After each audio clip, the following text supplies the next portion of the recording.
Good evening. This is Mae Brussell. The title of this one-hour broadcast is World Watchers. It is program number 775, October the 13th, 1986. The events that we are all reading in the newspaper are passing so quickly it is hard to understand one article and delve into it at length before another event comes, and they're going by like flashcards. It's hard to say sit still, time, and let's see what this is all about. Now, what I'm going to do for the next 2 weeks is to just talk about Nicholas Daniloff and what preceded the summit meeting and the situations behind his background to get a full perspective. It's not a full because I don't have all the pieces, but I can ask some good questions once in a while. But I'm going to stop relating to other events so that I can get as much as possible into 2 radio broadcasts consecutively. Last week I was just mentioning the running of time, how the hijacking in Pakistan has been covered up, the synagogue machine gun firing in Turkey, the French bombings, all that has been to a standstill for the past week and a half. After Mr. Daniloff was out and traded for the KGB spy, the summit came and went, and there are a lot of things I'd like to say about that.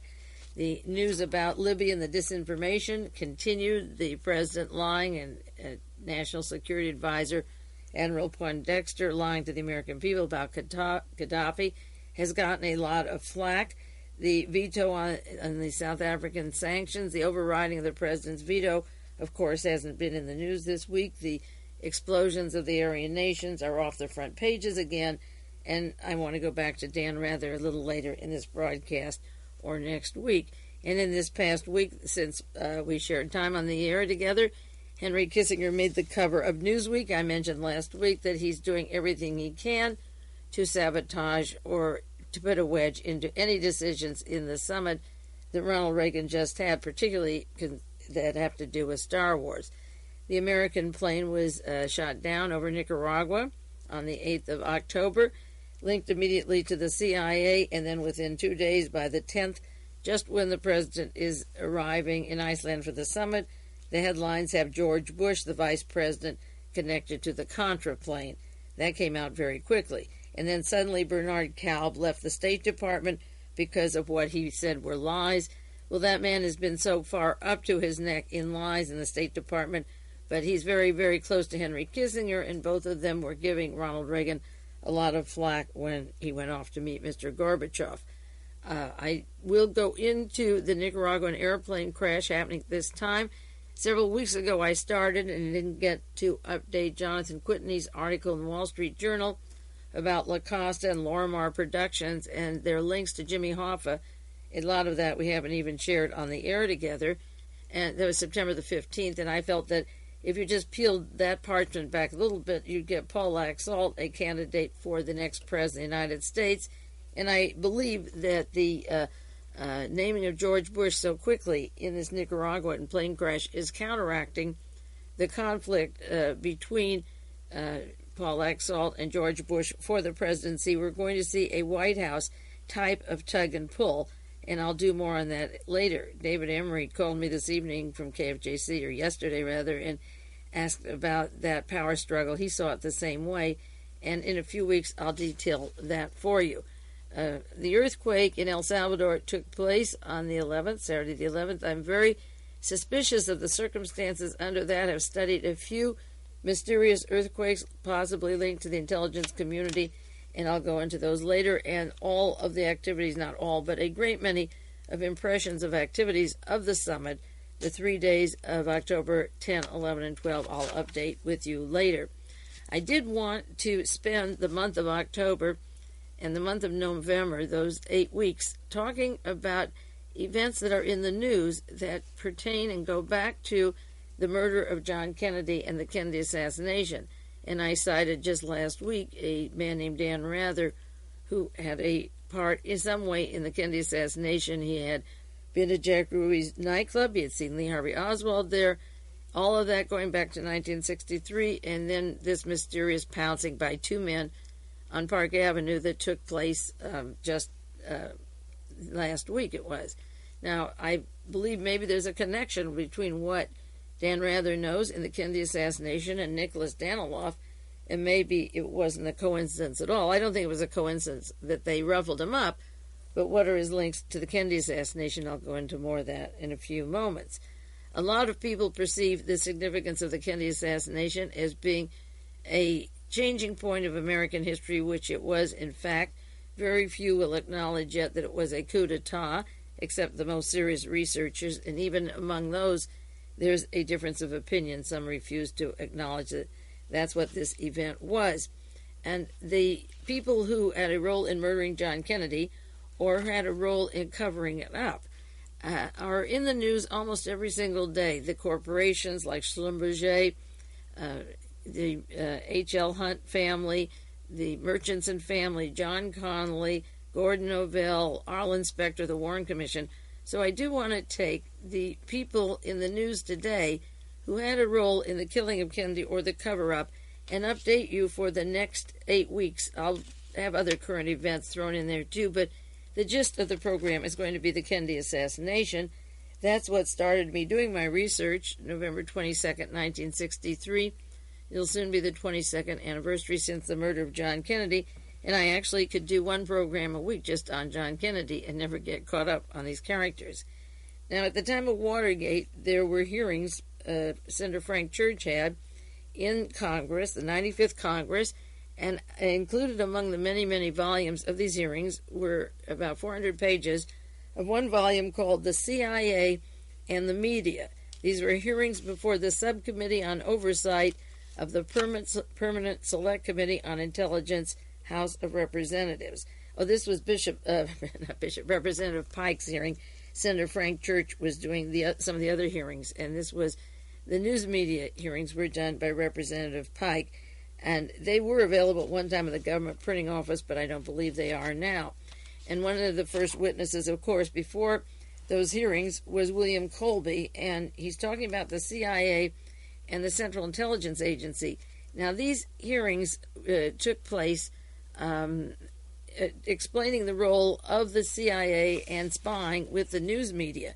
But the hearings taking place in 1975 also, because they got caught at the time of Watergate, also include all those years that Nicholas Daniloff went from London, where he was hired by UPI, the United Press International, in 1958, and has stayed with the news media up to the present time.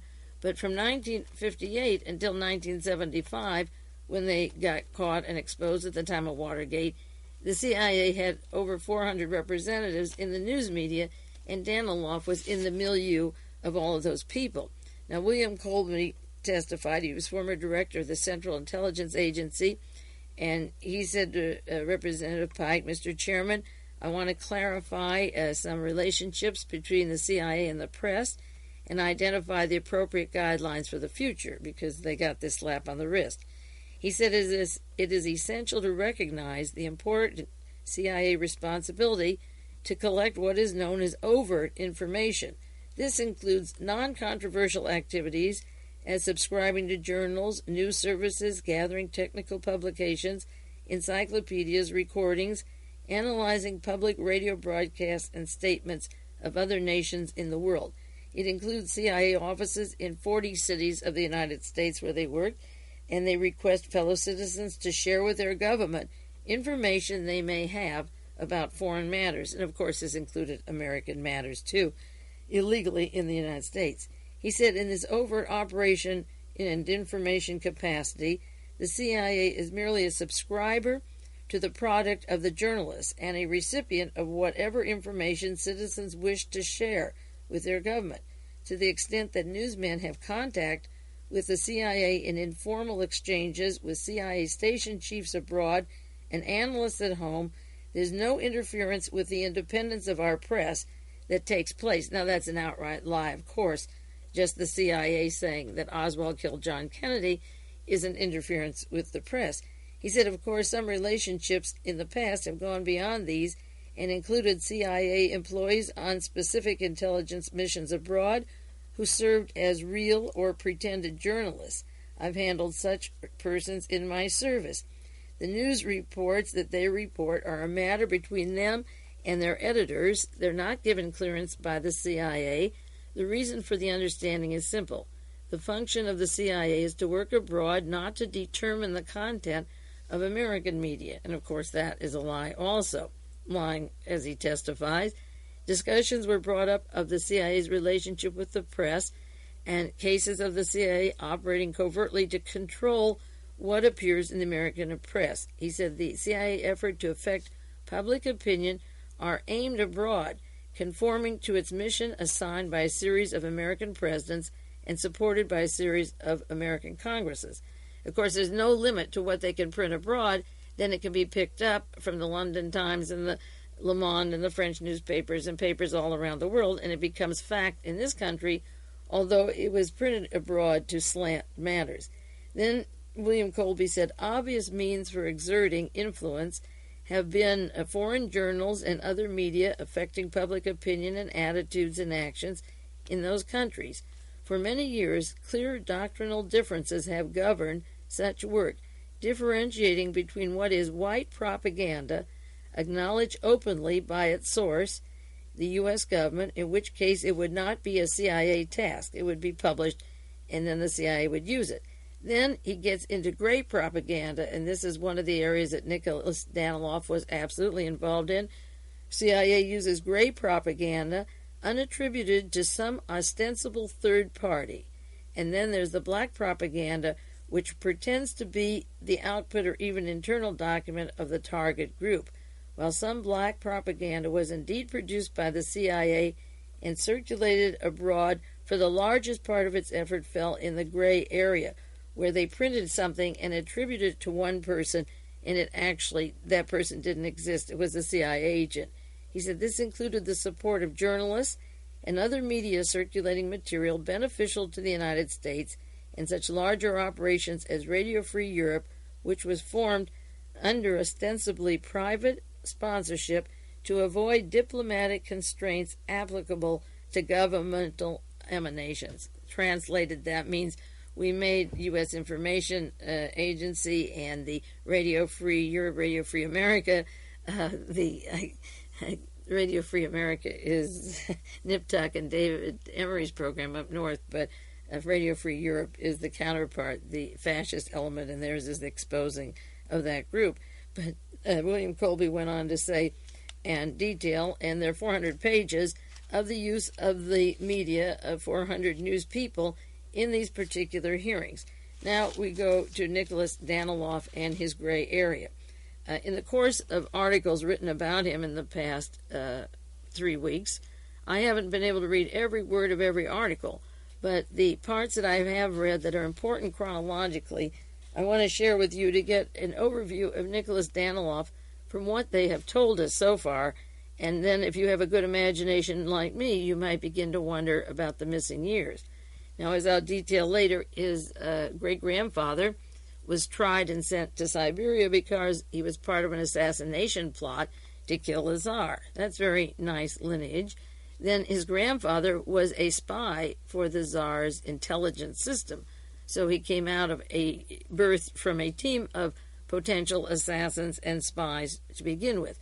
Nicholas Daniloff himself was born in Paris in 1934.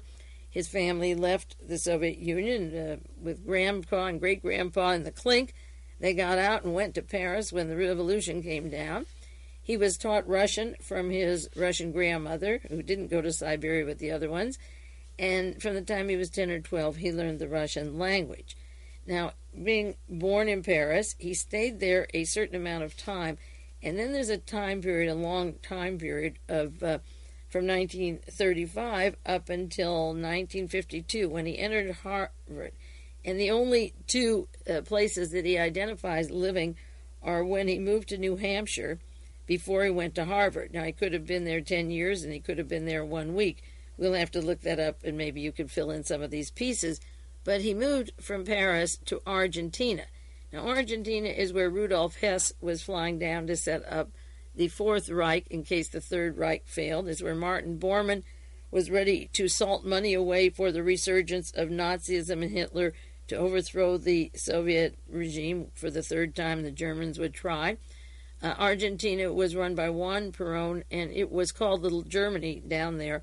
It was a hotbed of Nazis and emigre from the Russian Revolution who were working with the Nazi government, hoping that they would be able to return to their land if Hitler won the war. So he spent time in Argentina, growing up there, and under Juan Perón would be as bad as living in Paris under Adolf Hitler.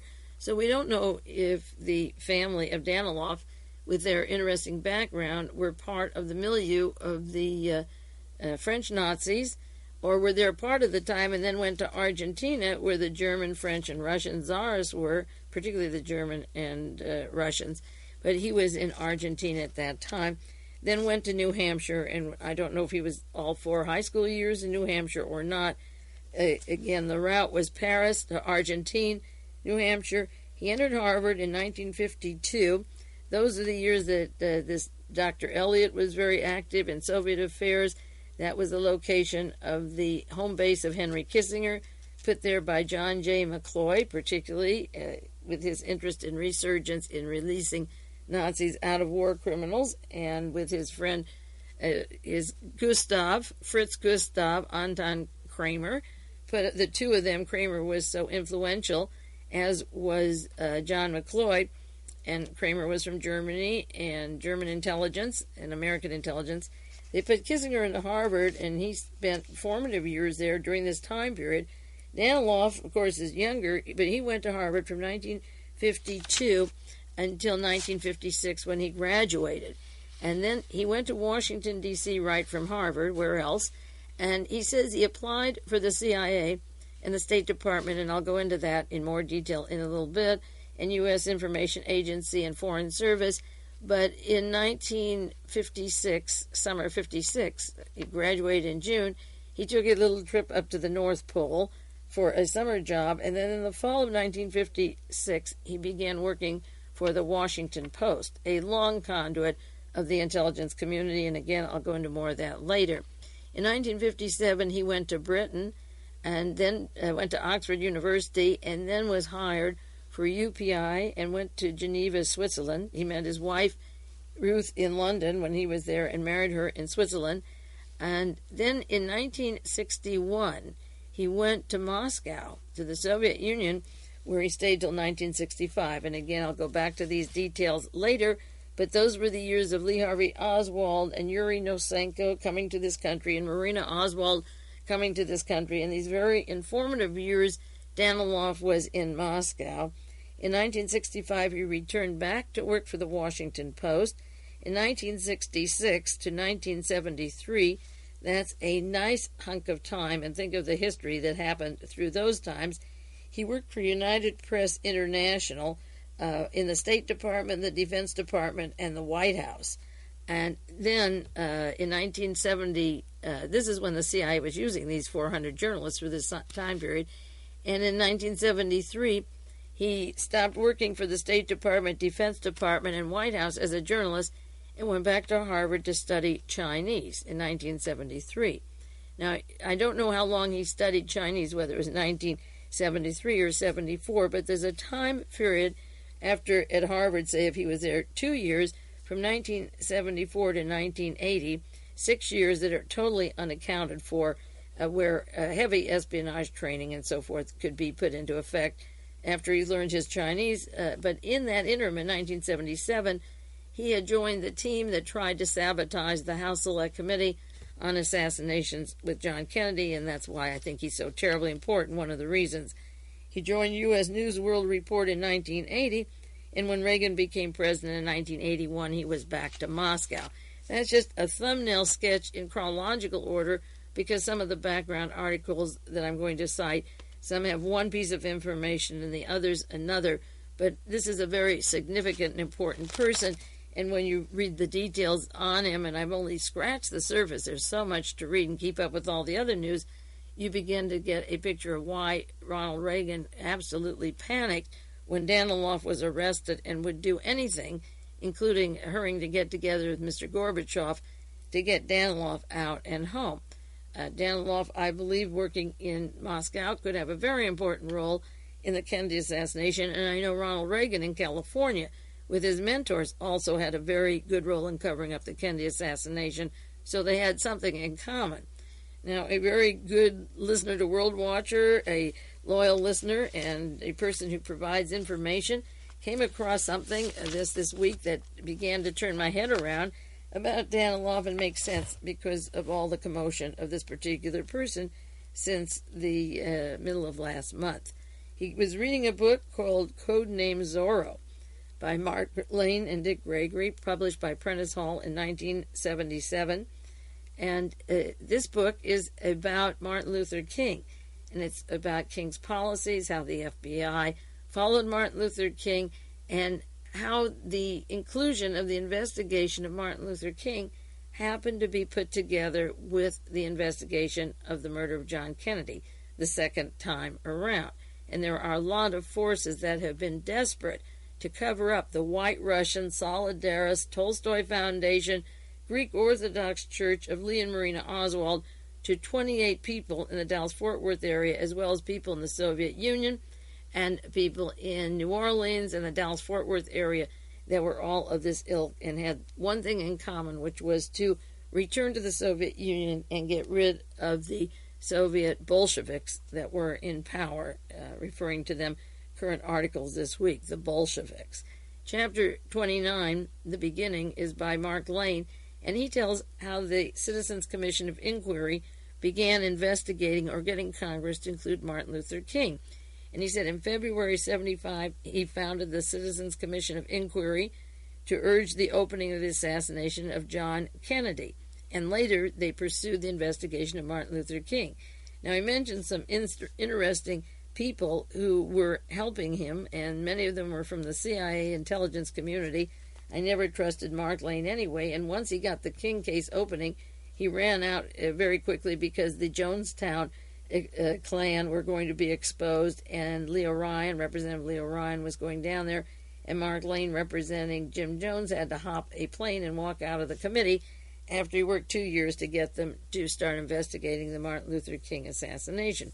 He says at the time he was director of this committee to open up the assassination, he was teaching at Columbus School of Law at the Catholic University of America, which is an interesting place for Mark Lane.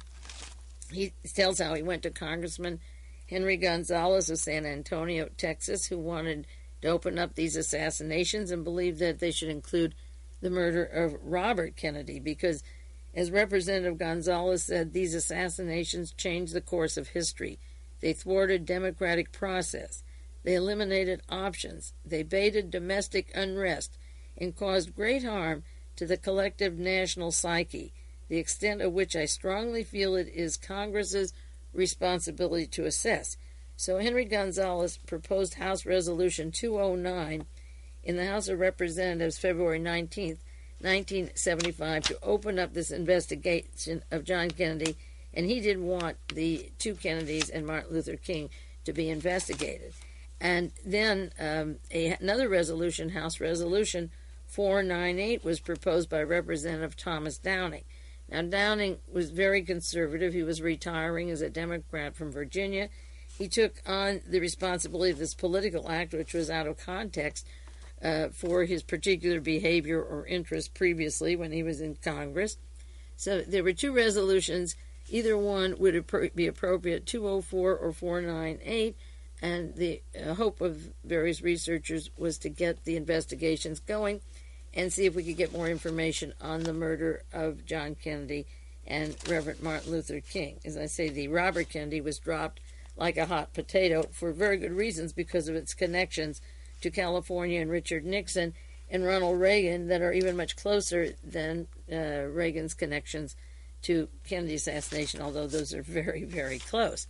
So Mark Lane describes the resolution that was passed by a vote of 280 to 65, and Richard A. Sprague from Philadelphia was supposed to be the chief prosecutor, and there was a lot of action, people wanting to get these stories open, to find the links, particularly the Martin Luther King story, just reeked of a conspiracy. The other one, John Kennedy's assassination, was equal in scandals of conspiracy. So these resolutions were about to be considered by the Rules Committee, and they were favorable, but there was a lot of flack in the news media, and this is where Mr. Daniloff comes in. And Mark Lane tells about in 1977, the Rules Committee reported a compromise resolution on these suggestions to open up. They placed the Select Committee on probation for 2 months to get a modest budget, and then they would bring it up again in April of 1977, and the Congress would decide to reestablish the committee or perhaps forever end any hope of such an inquiry. So in February of 1977, Mark Lane went to Boston University, and he called Dick Gregory, and he said that he would like to have some kind of a hearing or vigilance in front of the house where John Kennedy was born, and that they would stand in silent vigil until the dawn, hoping that these two deaths, John Kennedy and Martin Luther King, would be opened up, and they would represent these two particular interests. So 200 people, students, professors, and others, walked with them for an hour in the frigid winter night from Boston University to John Kennedy's birthplace. It was 19 degrees below freezing. Various reporters dropped in through the night, and one person delivered a message from Steve Krause of the Boston office of the United Press International. Now, that's the agency that is going to send Mr. Daniloff, or had sent him to Moscow, rather, in 1961, the UPI. And the message was that they wanted him to call him. Mark Lane called him. He said, I did so. And I told him that we were having a silent, prayerful vigil, and he seemed receptive and supportive. So that UPI had sent a message to Mark Lane, and he said, we're having this vigil of 200 people, a silent, prayerful vigil. Now, the next afternoon, he said, I arrived in Washington in time to witness a debate about the resolution to open up these assassination investigations. The closing remarks were made by Representative Robert Bauman of Maryland. And Robert Bauman is the gentleman who just finished writing a book about his being gay in Washington and his habit of going every night to the gay bars and literally being forced to resign out of the Congress because of being gay.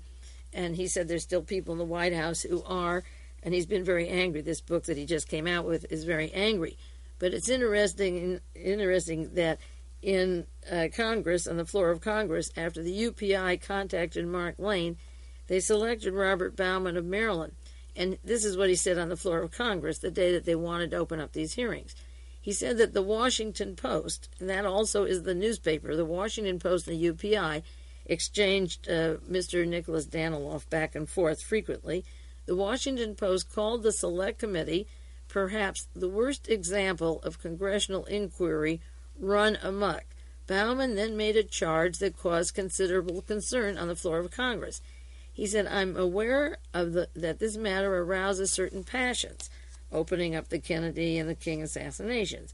Last night, the Speaker of the House was subjected to a public demonstration in Massachusetts, warning him, in quotes, they are watching Tip O'Neill. What do you do in this matter?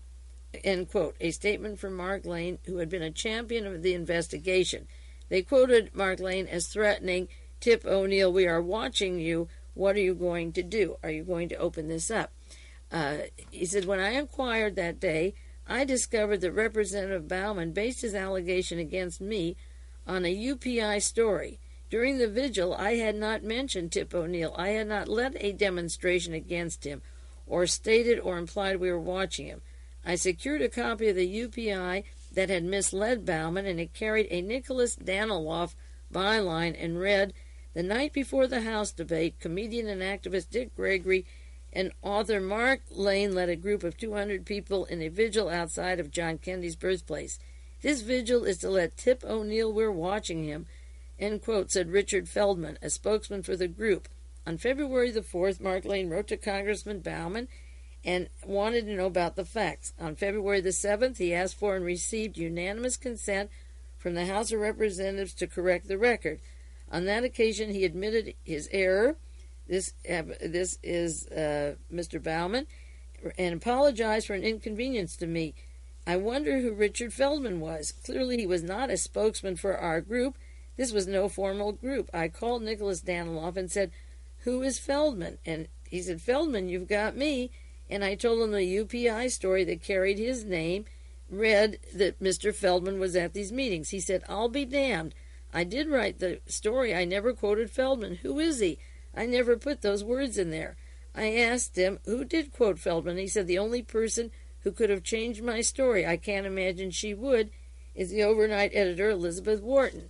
I called her and apprised her of the fact that Feldman quote was not in there in Daniloff's story. He's right. He didn't put it there, neither did I. And that's the grave disinformation that the House Select Committee people would threaten the Speaker of the House, and there is no Feldman, and involved Nicholas Daniloff and UPI. And Mark Lane went on and said, this is very strange, and Mr. Daniloff apologized. He says it's something that could not have happened, but it did. It was a phantom quote from a mystery person, emerged in a UPI story from the Washington Bureau in a fashion that remains an enigma to the Washington Bureau of the UPI. It found its way into the floor of Congress to be used as a weapon against the investigation of the assassination of John Kennedy and Martin Luther King. I'll take a 1-minute break and continue on Nicholas Daniloff. This is Mae Brussell, and it's part 2 of World Watchers, program number 775, and I cited before Representative Pike's Committee on Hearings of the CIA and the Media the opening introduction of former CIA Director William Colby, telling about a kind of use they have of news media people, that is the gray area where fictitious people are cited as sources of information who do not in fact exist. And here is a precise example of United Press International using Nicholas Daniloff to try to get the people to vote against the resolution to investigate the murder of John Kennedy and Martin Luther King. Now, why would Nicholas Daniloff be interested in putting a wedge into the Rules Committee investigation? If this isn't his concern and he's not a spy, then how was he used this way? And the record clearly states that it was linked to Nicholas Daniloff. Being a spy or not, the news media didn't give a breather to the fact that everything is wrong with the Soviet Union and that the United States is right. And the arrest of Nicholas Daniloff unleashed a whole amount of articles. I don't even have time to cite them, and I'll give you some titles later or next week. One of the worst was Haynes Johnson, September the 10th, in the Washington Post, again, a newspaper that Daniloff worked for, called American Held Hostage, and he said after 10 days of silence, President Reagan pronounced Nicholas Daniloff's ordeal an outrage. Another kind of outrage permeates this case, the muted sense of protest that has surrounded it. And he goes on to say that he's been speaking in public places and nobody was even curious about Nicholas Daniloff. In the Daniloff affair, Reagan has reacted in familiar fashion for an American president confronted with an incident potentially affecting superpower relations in the nuclear age. Can you imagine Nicholas Daniloff being so important that he affects relationships in the nuclear age that we would almost bomb each other if this wasn't resolved? And Johnson says, like his predecessors, Reagan found it prudent to turn it over to private channels. And then finally he himself wrote to the Soviet Union about this. I don't mean to press editorial reaction or the expression and condemnation that was swift and strong, but what I want to say, said Haynes Johnson, is the silence of the public out there in not having any anger or seeming totally indifferent. He said after World War II, it's true, we were told gentlemen don't read each other's mail, which was a lie. He said after a succession of once seemingly unbelievable cloak and dagger episodes over the post-war decades, along with events as Watergate, we have anesthetized the public. People are now conditioned to think that things are not always what they seem, which is good. Part of any skepticism is probably involved in the public image of the Soviet Union. It's not the sunshine and flowers that Mikhail Gorbachev wants to say. It is the real politic stamped in the minds of most people. How could the Soviets be so stupid, so heavy-handed, so patently working against their own self-interest, unless there was more to this than meets the eye? And the truth is, there is more to this than meets the eye, and the Soviet Union may not have been acting so heavy-handed, and they may not have been acting against their best interest, as evidenced by the fact that a summit was quickly called over this. But Haynes Johnson says the answer is simple. It is the Soviet way, from the bloody Stalin purges, the trumped-up trials of the 30s, the current era of attempted cover-ups over Chernobyl. The Soviets invariably demonstrate their contempt for the individual, employ brute force as a method of achieving their goals. Nicholas Daniloff is their latest victim, and America will be imprisoned until he is free. Now, these kinds of editorials, this is just one out of 40 or 50, which had such strong language, as if we didn't use reporters for the intelligence community. And just multiply that kind of editorial and article and ask yourself, what in the heck is going on that this man is so terribly important and the President of the United States is so frantic to get him home? September 30th, 1986, there was an article in the San Francisco Examiner, Russian Father's Nightmare Came Back to Haunt the Son. And this is the gist of the article. When Nicholas Daniloff was born 51 years ago, and the family had fled Russia to Paris, he grew up hearing stories of the Russian Revolution. He heard of his grandfather, the intelligence officer for the Tsar. Now Daniloff was going to Russia as a correspondent. He devoted much of his professional career to tracing his roots in Russia, and he worked as a correspondent for UPI 25 years ago, and that's 1961 when Oswald was at the Minsk radio factory, and I'll go back to that later, and he worked for U.S. News and World Report 5 years at that time. As I say, Oswald was in Moscow in 1961. The U-2 spy plane had been down before Daniloff got there. CIA reporters such as Priscilla Johnson were working with Lee Oswald, and she was under the cover of the CIA and the State Department. She was in charge of Marina Oswald after John Kennedy was killed and Lee Harvey Oswald was killed. Priscilla Johnson, under the guise of a journalist, and I'll read you some of the documents from the National Archives, went to Harvard University, to the Soviet Department, and went into journalism. Nicholas Daniloff was at Harvard University, graduated, as I said, and was sent to Washington. And Daniloff, as seen by the codename Zorro, just one example, goodness knows what he was doing in those 7 years, was planning disinformation about a non-existent person because he doesn't want the Kennedy assassination opened up again. And being in Moscow in 1961 to 65, maybe he's afraid they'd get too close to that white Russian Czarist Minsk radio factory connection that G. Robert Blakey carefully avoided. He was brought on to the House Select Committee on Assassinations. G. Robert Blakey he is the attorney for La Costa, for Modalitz, and he wrote a book on his investigations blaming the mafia, organized crime, for killing Kennedy. Again, steering it from the Daniloff Tsarist Russians in the Dallas-Fort Worth area, in Minsk, at the Minsk radio factory, around the milieu of Oswald and through the press that were CIA and intelligence. He held the line down the second time in covering up these roots. And when Ronald Reagan was in office in 1981, and Alexander Haig was Secretary of State, and William Casey of the OSS and the Knight of Malta became head of the CIA, Daniloff went back in 1981 to Russia to pick up some more pieces of propaganda, and he admittedly was mentioned by his wife. He didn't admit it. She said his articles were anti-Soviet in nature, and of course U.S. News and World Report always is slanted along those lines.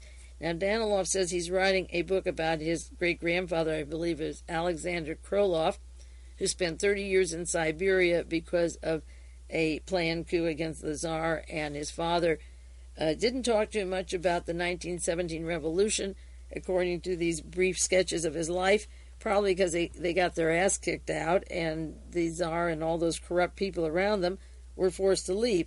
But he heard stories of Lenin's seizure of power and the terror that followed in the Russian Civil War, and his grandmother taught him Russian, and he was very anxious to continue his background in Russia and the family and to understand the Soviets, of course, so they could be deposed someday. And going to Washington and seeking a job in the government, he mentions the agencies he went to, but that doesn't mean that there weren't other agencies that didn't grab him right away. Now, Nicholas Daniloff was picked up by the police in Moscow August the 30th, and 1 month later he left Russia with his wife, and the San Francisco Examiner described, after hard bargaining between the United States and Russia. Why the hard bargaining? Why couldn't it sit 1, 2, 3 weeks, a month? Why did he have to be out in a month? Why did Nicholas Daniloff have to get out in such a hurry? Why did the President of the United States get involved so quickly? And Larry Speaks and George Shultz and a symphony of journalists. And why this hurried meeting of Ronald Reagan and Gorbachev that just took place? Who is Daniloff? Now, Ronald Reagan wrote to Soviet leader Mikhail Gorbachev and assured him in his personal letter that Daniloff is not a spy.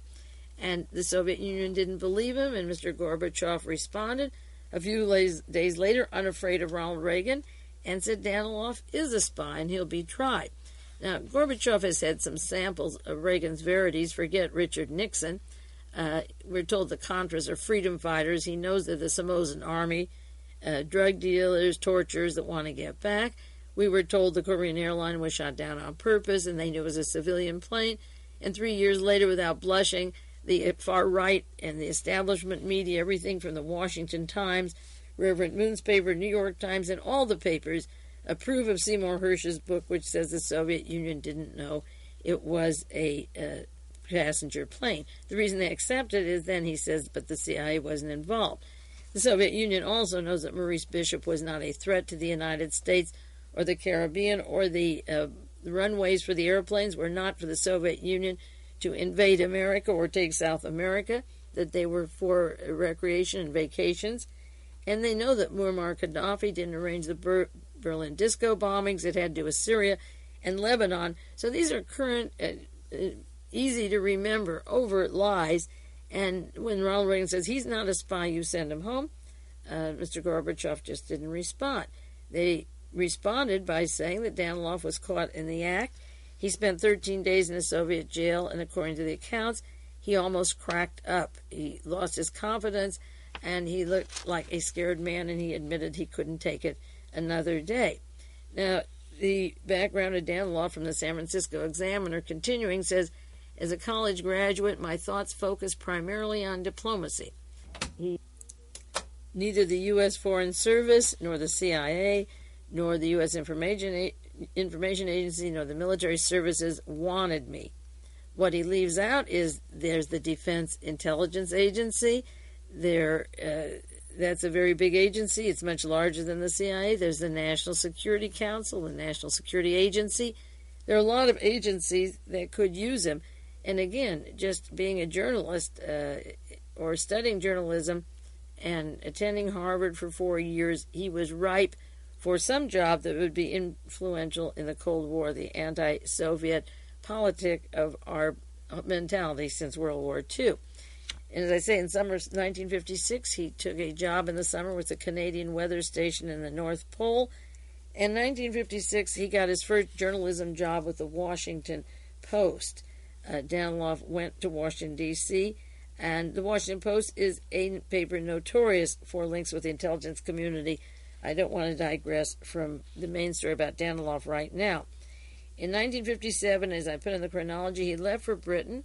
He studied at the Magdalen College in Oxford, philosophy, politics, and economics. I don't see anything about journalism or writing courses.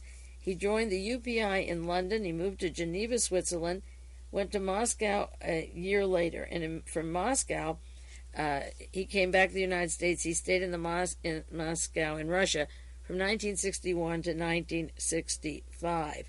Daniloff was there, as I say, when Oswald was at the Minsk radio factory, and at the time that Oswald moved back to the Dallas-Fort Worth area, and Marina got her permission cleared quickly through the government in Russia, and he was part of the American entourage, I'm sure, at the American embassy, being so active in the Cold War and anti-Soviet shtick. And in 1960, 61, 62, after the U-2 flight, the first American was tried there, Gary Powers. There was a lot of reason for journalism to be interested in CIA agents and defectors, which is part of a problem in the Soviet Union, Americans defecting that would catch the eye of a journalist at the time. And in 1964 was the Warren Commission. He was still over there, and as soon as the Warren Commission was completed, or while it was being completed, rather, as soon as Kennedy was killed, Yuri Nosenko came to this country. He was the agent in charge of the Oswald papers, and he came quickly to the United States by way of Switzerland, and Nicholas Daniloff was over there in Moscow taking care of affairs for UPI. Again, UPI and Associated Press and all the newspapers carried the stories that Lee Harvey Oswald did it alone. In fact, the Warren Commission set up news councils and news reports as soon as their Warren Commission was finished to affect the press all over the world and reach them to assure them there was no conspiracy in the United States. In 1965, Daniloff returned to Washington Post foreign desk, and then he worked for the Washington Post and went back to the UPI in 1965. Under the UPI, he worked for the State Department, the Defense Department, and the White House.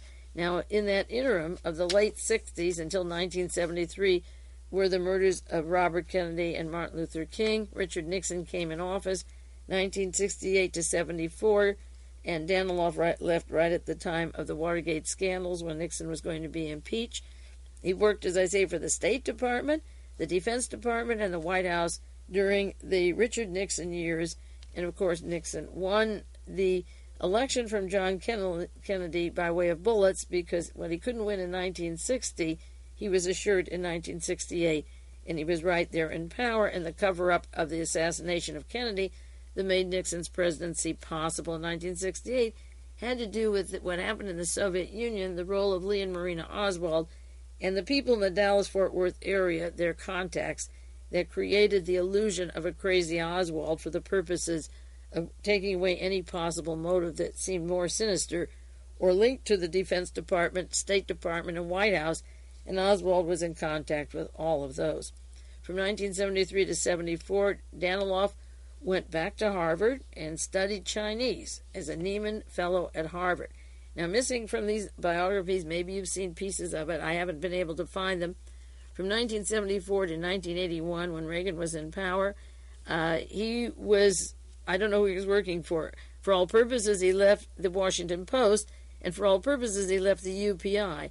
But he had to be back working for UPI in 1977, or as a CIA person involved with and using UPI, because that's when he interrupted the House Select Committee assassination possibility of being put together when the Rules Committee was going to vote by having articles with a fictitious person involved, his name in the byline, hoping to say they're a bunch of crackpots who threaten the Speaker of the House, don't give them the power to open up the investigations.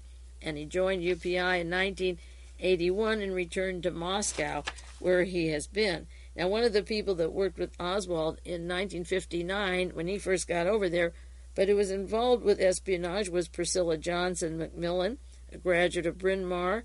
She got her master's degree at Harvard in Soviet area studies. Fluent in Russian, she lived in the Soviet Union for 3 years.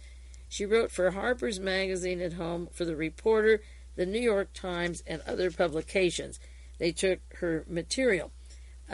Interesting enough, that she had a lot of contact, of course, with Lee Harvey Oswald as soon as he got over there, and he was in touch with Marina after the time period when Daniloff had arrived and been in the Soviet Union a year. And Priscilla Johnson was every bit an espionage agent.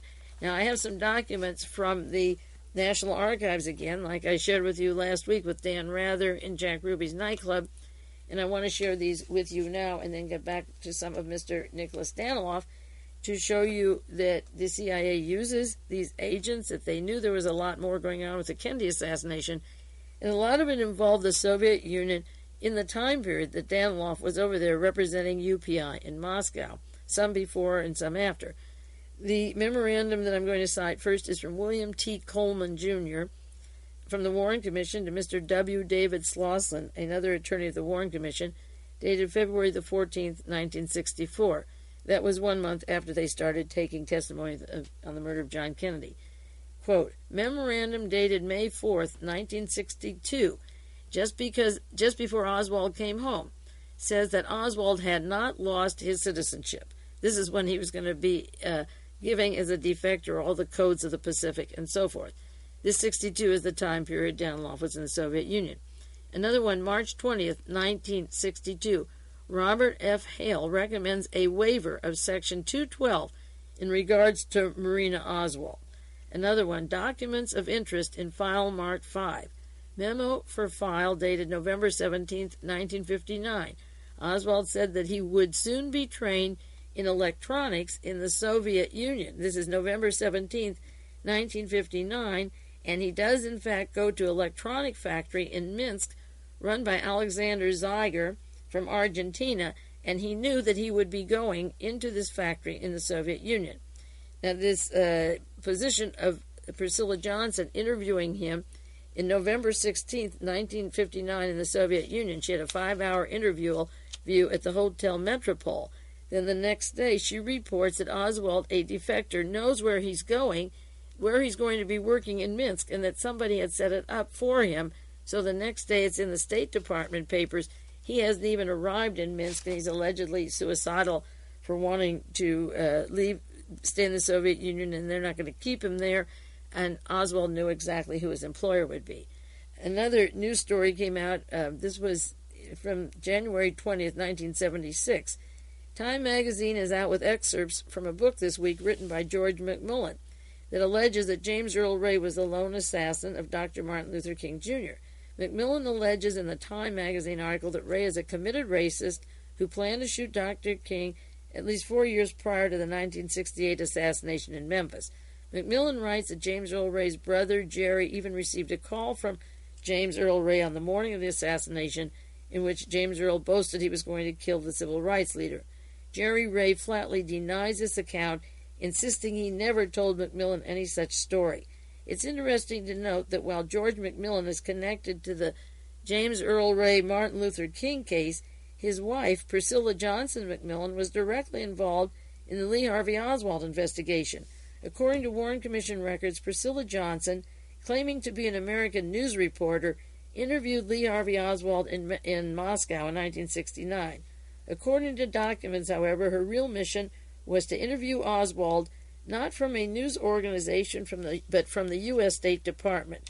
Critics of the new McMillan book on the King case say that McMillan's maintained undisclosed ties to U.S. intelligence agencies, both of them, and that was 1976, after the hearings of the House of Representatives on the news media. Here's another memorandum, February 14, 1964, from W. David Slauson to Slauson from William Coleman, another one. I found the following to be of interest in the materials sent over from the State Department. File 26, the telegram sent on June 28, 1963, in regarding persons who applied for a passport in New Orleans, Louisiana. Besides the name Lee Harvey Oswald is the word no. The memo dated October the 11th, 1963, indicates there is a file attached, but the file is not attached to the memo. The assassination will be the next month. In the passport application, Oswald applied for a passport to leave the country from New Orleans, and they're talking about that passport application he got in 24 hours. It said the only word written in connection with his occupation is this Oswald's handwriting? And then in May 62, when they were about to come home from the Soviet Union, they came in June 62, there's a memo written by Robert Johnson in which he states that based upon the evidence and information of record, Mr. Oswald has not lost his citizenship. I read that before. And Robert F. Hale, dated March the 20th, 1962, recommends a waiver of Section 212 to allow Mrs. Oswald into this country, and a memorandum March 28, 1960, stated that the appropriate notice was placed in the lookout card section of the passport office if Mr. Oswald came back. And, of course, as I say, Nicholas Daniloff went to the Soviet Union in 1961 and was very much a part of the scene when Marina Oswald were in Moscow requesting to come home, when the money was sent by the State Department and so forth. Now, one more little bit about Daniloff's background, his early background, before I get on to some of these other matters. This is the New York Times, September the 9th, 1986. In 1961, when Nicholas Daniloff was going to the Soviet Union to represent the UPI, he told his father about it. His father remarked that he was the son of a Czarist general, and he said, "You think your American passport is going to save you from the Bolsheviks? You are wrong. They are going to send you to the salt mines." Now, Daniloff's behavior is what could send him to the salt mines. It wasn't the fact that he had an American passport and that it didn't protect you if you were doing normal things. His activities in the Soviet Union, and I'll go into those, if not this week, next week, were very suspect, and he was found with maps of Afghanistan and markings of where bullet locations were and pictures of certain officers and so forth. He was in trouble because he was a spy. That sends you to the salt mines. Of course, the American passport won't help you if you're caught as a spy, and Dad's warning him that his own father was a Czarist general, went off to the salt mines. The grandmother, as I mentioned before, taught him Russian. She instilled in him a sense that he would go back to Russia. And, of course, that has been the dream of the White Russians, the Solidarists, the anti-Castro Cubans, Premier Key, who wants to go back to Vietnam, the Chang family wants to go to the mainland of China. And the family, as I say, moved from Paris to Argentina. And I want to repeat again the incidences or the connections of Argentina, because I wrote about those 2 years ago in The Rebel, and I want to repeat those and share some of the things I wrote 2 years ago in case you don't remember them or never saw the article. It was the lead article of a magazine that was just being published on the Nazi connections to the murder of John Kennedy.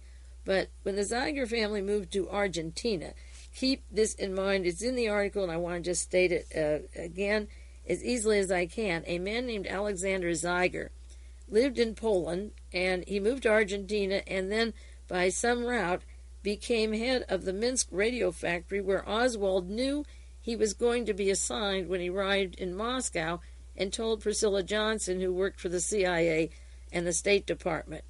Mr. Zeiger hired Lee Oswald. He had several daughters who were friendly with Marina Oswald, whose father and family were from the Czarist armies, White Russians. And when Lee Harvey Oswald applied to come home to the State Department, then he met Marina, and they had a quick marriage, and I mean a quick marriage. No family attended, family or friends. They said the ceremony in Russia, and then he said, I want to bring her home too. And her application was passed over the conditions of the passport office of emigres of this type. The conditions numbered 212. The provisions don't allow many Russian wives to come back to the United States, but our State Department said, come on, darling, we'll move you right into Dallas-Fort Worth, and you'll have a lot of friends, a lot of clothes, and a lot of money. I suppose that's the way it went, because the International Rescue Committee, a group of violently anti-communist people, met them in New York and then flew them from New York to Fort Worth. Now, she came home with Lee Oswald. Her papers were hurried through. At the time that she was meeting Lee Harvey Oswald in Minsk, Daniloff had been in Moscow a long time, and a year, and she married Lee and applied to come back, connections through the Zeigers. And then, as I wrote several years ago in the Rebel article, at the time the Warren Commission was investigating the murder of John Kennedy, Isaac Don Levine came to them with a proposal, which I have a copy of in my files, wanting the CIA to send the daughters of the Zeigers back to Argentina. So there was a CIA, the State Department collusion between where Oswald worked in Minsk, between his relationship in Moscow with Priscilla Johnson, and if her cover was a journalist, the 3 years she was there, and she was CIA and State Department, then how far away do you have to scratch to get Nicholas Daniloff with his background that he has, where he goes from London to Switzerland to Moscow, and he's there, even though Priscilla Johnson comes home by 1962, he's still there, and the favors from Marina were pressed through, and all they had to do was to go up to this embassy in Moscow one day, and money was waiting for them to come home. Now, continuing the New York Times story of September the 9th, Nicholas Daniloff was longing to know more about his family. In order to do that, he had to snoop around with a lot of White Russians and Czarists, because those are the people his family knew, and of course those are the people that would be hating the present Soviet government and hoping to overthrow it someday. He asked, where do I come from, what are the people like, and so forth. Daniloff is, by all accounts, the kind of reporter the Soviet security authorities disliked the most, the New York Times said. His background seemed likely to mark him as a probable political enemy in KGB eyes. Because his great-grandfather, Alexander Frolov, was a member of the 19th century revolutionaries that unsuccessfully tried to assassinate Tsar Nicholas I, going back to December 1825, he was a suspect. Great-grandpa tried to assassinate the Tsar. Grandpa was in the Tsar's intelligence. The father goes from Paris to Argentina to New Hampshire, and Nicky gets into Harvard and goes to Oxford. They unleash him in 1961 with UPI. In 1977, he's interfering with the House Select Committee on Assassinations. Dare they look into the Moscow connections, which G. Robert Blakey, of course, wouldn't do. And he comes home and then returns in 1981 for a U.S. News and World Report. And he's described in the New York Times as having a love-hate relationship with the Soviets, and his wife says his own coverage of Soviet government activities was notably critical. Now, some more background on Nicholas Daniloff from the New York Times. He had many Soviet friends. Nicholas Daniloff had a lot of people that were in the Russian space exploits, and this is very, very important. I'm sorry I'm running out of time because I want to get onto that. I'll do it next week. His interest with Russian space, and he wrote a book about them.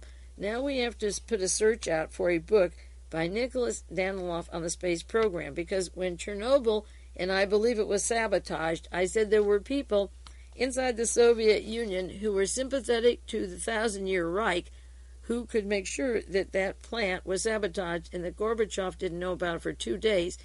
I will begin next week, for sure, no matter what happens, talking about his interest in space research and other interesting things like chemical, or rather biological, weapons or disease in the Soviet Union and what kind of trouble that got him into.